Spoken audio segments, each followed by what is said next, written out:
നീ ചെയ്യണം. മരണപ്പെട്ട് കഴിഞ്ഞതിന് ശേഷം നബി സല്ലല്ലാഹു അലൈഹി വസല്ലം പറയുന്നു, 4-5 ബാധ്യതകൾ എപ്പോഴും നിലനിൽക്കുന്നുണ്ട്. അതാ ഞാൻ പറഞ്ഞത്, മരിച്ചാലും ഹക്ക് തീരാത്ത, ഇഹ്സാൻ തീരാത്ത ഒരു വിഭാഗമാണ് മാതാപിതാക്കൾ. റൂഹുൽ ബയാനിൽ ഇസ്മായിൽ ഹക്കിൽ ബറൂസബി തങ്ങൾ പറഞ്ഞപ്പോ പറഞ്ഞു, എല്ലാ വെള്ളിയാഴ്ചയും ബാപ്പാന്റെ ഉമ്മാന്റെ ഖബർ സിയാറത്ത് ചെയ്യൽ അവർക്കുള്ള ഹക്കാണ്.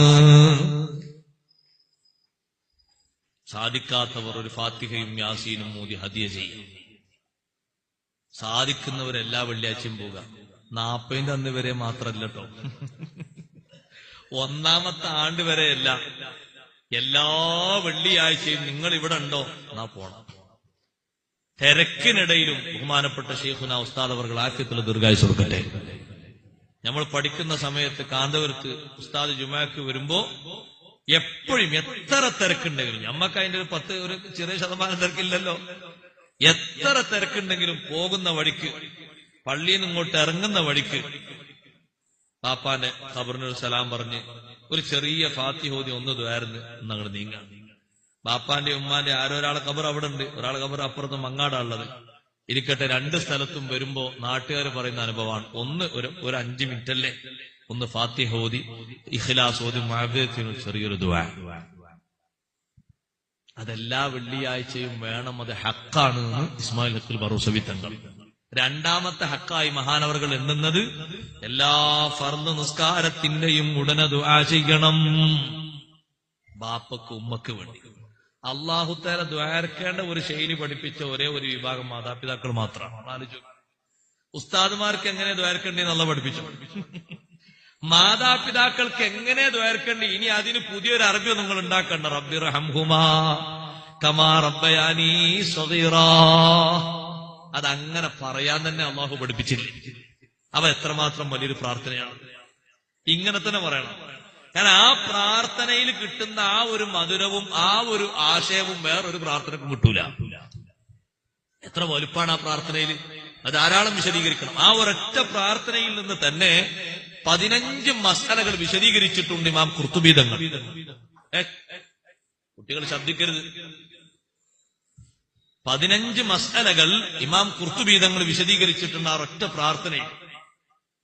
കാരണം ആ പ്രാർത്ഥന നിങ്ങളൊന്ന് ആലോചിച്ച് നോക്കി. റബ്ബിർഹംഹുമാ, റബ്ബേ ബാപ്പക്ക് ഉമ്മക്ക് നീ റഹ്മത്ത് ചെയ്യണം. ഖമാ റബ്ബയാനി സഗീറ, അവർ ചെറുപ്പത്തിൽ എന്നെ പോറ്റി വളർത്തിയതുപോലെ. അതിന് തുല്യമായത് എന്താ ഉള്ളത്? ചെറുപ്പത്തിൽ പോറ്റി വളർത്താൻ അതിസാഹസികമായ രംഗങ്ങളാണെന്ന്. വലിയ ബുദ്ധിമുട്ടാണ്, ചെറിയ ബുദ്ധിമുട്ടൊന്നുമല്ല. കുട്ടിയൊന്ന് അങ്ങോട്ട് തിരിയുമ്പോ അങ്ങോട്ട് നോക്കണം, ഇങ്ങോട്ട് തിരിയുമ്പോ ഇങ്ങോട്ട് നോക്കണം, ഒന്ന് അങ്ങോട്ട് കയറുമ്പോ വീഴുന്നുണ്ടോ നോക്കണം, അവിടെ ചെരിഞ്ഞിരിക്കുമ്പോ അങ്ങോട്ട് പോകുന്നുണ്ടോ നോക്കണം, ഇങ്ങനെ നിലത്തൂടെ മുട്ടുകുത്തി നടക്കുമ്പോ മുട്ടുകുത്തി നടക്കുമ്പോ എന്തെങ്കിലും ആര് തൊള്ളയിടുന്നുണ്ടോ നോക്കണം. എല്ലാ രംഗങ്ങളിലും അവരിങ്ങനെ ഈ നോട്ടം ഇങ്ങനെ നോക്കുകയാണ്. രാത്രി ഒന്ന് കീ എന്ന് കരഞ്ഞ അപ്പൊന്ന് എണീക്കണം, ഒന്ന് അതിനാട്ടണം, ഒന്ന് എടുക്കണം. 2 വയസ്സാകുമ്പോ പൂർണ്ണമായി കൃത്യമായി രാത്രി കറക്റ്റ് ഉറക്ക് കിട്ടുമോ? നമ്മളൊന്ന് ആലോചിച്ചു. കുട്ടികളാകുന്ന നമ്മളെ പരിചരിക്കുന്ന ഉമ്മാക്ക് വാപ്പക്ക് അവര് നമ്മളെ തൊട്ടിലിൽ കിടത്തി ഉറക്കിയാൽ തന്നെ രാത്രി കാമിലായ 5 മണിക്കൂർ സ്ഥിരമായിട്ടുള്ള ഉറക്ക് കിട്ടുമോ? തൂല. പക്ഷെ ഒരു പരാതിയും പറയുന്നില്ലല്ലോ. അതാണ് ആ കമാ റബ്ബയാനി. അത് കുറെ വിശദീകരിക്കാണ്ട്. കമാ റബ്ബയാനി സഗീറ. അതുപോലെ ആ സാദൃശ്യപ്പെടുത്തിയിട്ടുള്ള ദുആ ഏതാണുള്ളത്? അപ്പൊ ആ ദ്വാരക്കണം, അതൊരു ഹക്കാണ്. 2. മൂന്നാമത്തത് വഇൻഫാദു വസിയ്യതിഹിമാ, അവരുടെ നിർദ്ദേശങ്ങൾ നടപ്പിലാക്കണം. ബാപ്പ രോഗമായി കിടക്കുമ്പോ ബാപ്പയും ഉമ്മയും പറയുന്നു, മോനെ നമ്മളാ കുഞ്ഞോള് ചെറിയ മോളാ, നിങ്ങളെല്ലാവരും കൂടിയിട്ട് നിങ്ങൾക്കൊക്കെ അള്ള സമ്പത്ത് തന്നിട്ടുണ്ടല്ലോ, ഓൾക്കൊക്കെ പെൺകുട്ടികളാണ്, ബാപ്പാന്റെ വസിയ്യത്താണ്, ഉമ്മാന്റെ വസിയ്യത്താണ്. ആ പെൺകുട്ടികളെ കഷ്ടപ്പാടൊന്നുമില്ലാതെ നിങ്ങളെല്ലാവരും കൂടിയിട്ടൊന്ന് കെട്ടിച്ചേക്കണം. ചെറിയ വസിയ്യത്താണത്, ചെറിയ വസിയ്യത്താ, വലിയ വസിയ്യത്താണത്. അപ്പൊ ലക്കോട്ടിലിട്ട് 500 രൂപ കൊടുത്താൽ പോരാന്നാ പറയുന്ന അർത്ഥം. കാര്യം മനസ്സിലാണ്ടൊക്കെ. ലക്കോട്ടിലിട്ട് മറ്റുള്ളവർ കൊടുക്കുമ്പോൾ 500 കൊടുത്തിട്ട് അടിയപ്പിയ പോരാ. ആ കല്യാണം കഴിച്ചു കൊടുക്കുന്നതിൽ മിൻ അവ്വലി ഇലാ ആഖിരി, നിങ്ങളെ നോക്കുന്നത് ഖബറിൽ കിടക്കുന്ന വാപ്പയാണ്, ഉമ്മയാണ്. എന്റെ മോന് ഞാൻ കൊടുത്ത വസിയത്ത് എങ്ങനെ പാലിക്കുന്നുണ്ട്? 10 ലക്ഷം ഓന്റെ അടുത്ത് ഉണ്ടായിട്ടും ഓൻ കൊടുത്തത് ഒരു 1000 റുപ്യാണല്ലേ. ഓൻ കൊടുത്തത് ഒരു 5000 റുപ്യാണല്ലേ. ഇനിയും ആ കുടുംബത്തിന് ആ പെങ്ങൾക്ക് കടാക്കിയല്ലേ. എന്റെ വസിയത്ത് പാലിക്കാൻ കഴിവുണ്ടായിട്ടും പാലിച്ചില്ലല്ലേ. ഇത് വാപ്പ നോക്കും, ഉമ്മ നോക്കും. അവര് ചെറിയ വസിയത്തല്ല തന്ന്, വലിയ വസിയത്താ. ആ വസിയത്ത് നടപ്പിലാക്കണം. സുബ്ഹാനല്ലാഹ്. 4-മത്തത് ശ്രദ്ധിച്ചോളൂ. അവരിലൂടെ ചേർക്കപ്പെടുന്ന ബന്ധങ്ങളെ നമ്മൾ ചേർക്കണം. ബാപ്പ ഉണ്ടാവുമ്പോഴേ ആ ബന്ധം അങ്ങനെ നടന്നിട്ടുള്ളൂ. എന്നാ ആ ബന്ധപ്പ നമ്മളാ നടത്തണ്ടേ. അതേതാ? ബാപ്പാന്റെ പെങ്ങള്. ആ പെങ്ങളോട് കൂടുതൽ ബന്ധം ബാപ്പാക്കാണല്ലോ ഉണ്ടായിരുന്നു. ബാപ്പാന്റെ പെങ്ങള്.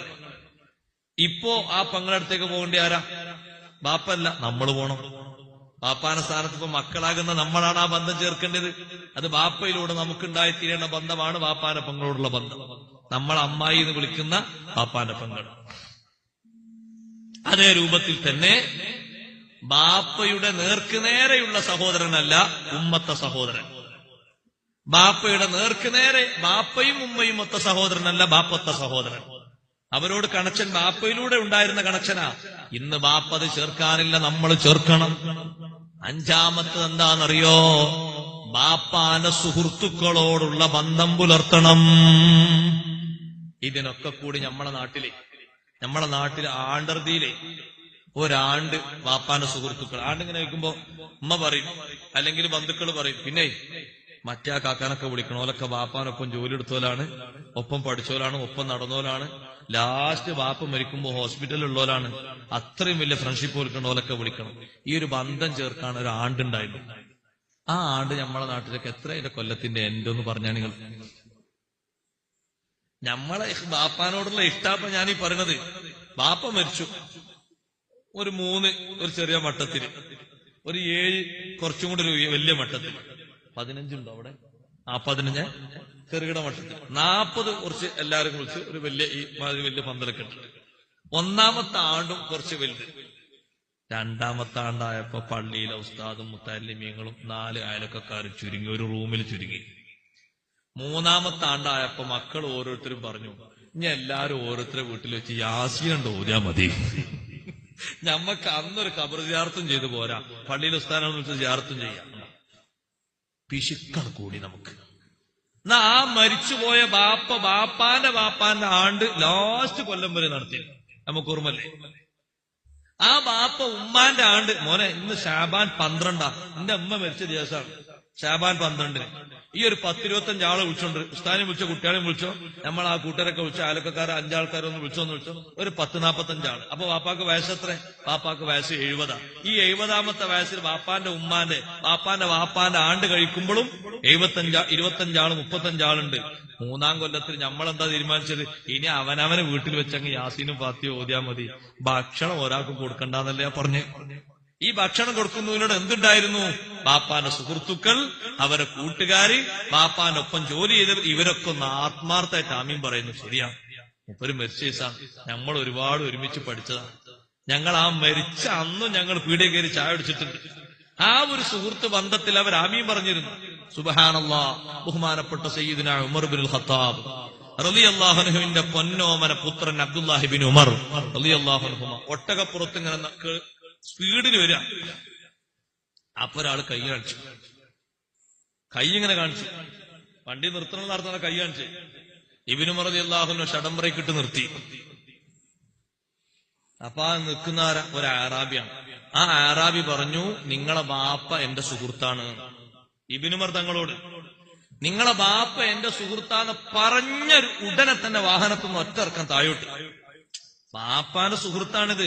ഏതാ ബാപ്പ? ഉമർ റളിയല്ലാഹു അൻഹു. മകനായ അബ്ദുല്ലാഹി ഇബ്നു ഉമർ തങ്ങളോട് പറയുന്നു, ഇന്ന അബാക കാന സ്വദീഖി, നിങ്ങളെ ബാപ്പ എന്റെ സുഹൃത്താൻ. ഇത് കേട്ടിട്ട് തായോട്ടിറങ്ങിയിട്ട് മുസാഫഹത്ത് ചെയ്ത് ആലിംഗനം ചെയ്തിട്ട് നല്ല വിലപിടിപ്പുള്ള ഒരു മേൽമുണ്ട്, ഒരു തട്ടം അങ്ങോട്ട് കൊടുത്തു. അപ്പൊ കണ്ടു നിന്ന ആൾക്കാർ പറഞ്ഞു, ആറാബികൾ എന്ന് പറഞ്ഞാൽ ഒരു ദിർഹം കൊടുത്താൽ അല്ലല്ലാന്ന് പറഞ്ഞാൽ ഓല് പോകും. ഒരു ദിർഹം കിട്ടിയല്ലോ, ഒരു ദിർഹമോ കൊടുത്താൽ പോലും എത്ര ദിർഹം വിലയുള്ള മുണ്ടാ നിങ്ങളെ കൊടുത്തത്? അതോ ഇന്നഹു കാന സ്വദീഖല്ലി അബി, മൂപ്പർ എന്നോട് പറഞ്ഞു എന്റെ വാപ്പാന്റെ സുഹൃത്താണ്, അതുകൊണ്ട് ഞാൻ അങ്ങനെ കൊടുത്താൽ പോരാ, അതുകൊണ്ടാണ് ഞാൻ അപ്പുള്ളത് അത്രയേ ഉള്ളൂ, അതുകൊണ്ട് ഞാൻ അങ്ങനെ കൊടുത്തത്. ഒരു തട്ട, ഒരു മേൽമുണ്ട് തലേന്ന ഒരു തട്ട അങ്ങനെ അങ്ങോട്ട് കൊടുത്തു. എന്താ കൊടുക്കാൻ കാരണം? കുടുംബബന്ധമുണ്ടോ? ഇല്ല. പഠിപ്പിച്ച ഗുരുനാഥ ബന്ധമുണ്ടോ? ഗുരു ശിഷ്യ ബന്ധം ഇല്ല. അയൽപക്ക ബന്ധമുണ്ടോ? ഇല്ല. വാപ്പാന്റെ സുഹൃത്താണ് എന്നുള്ള ബന്ധം. നമ്മളത് ചെയ്യണ്ടേ? ചെയ്യണം.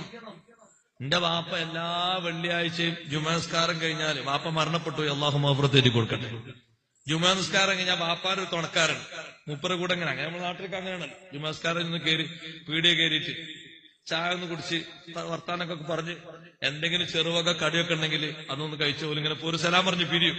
ഒപ്പം പണിക്കൂണ ആൾക്കാരും ഒപ്പം പഠിച്ചവരൊക്കെയാണ്.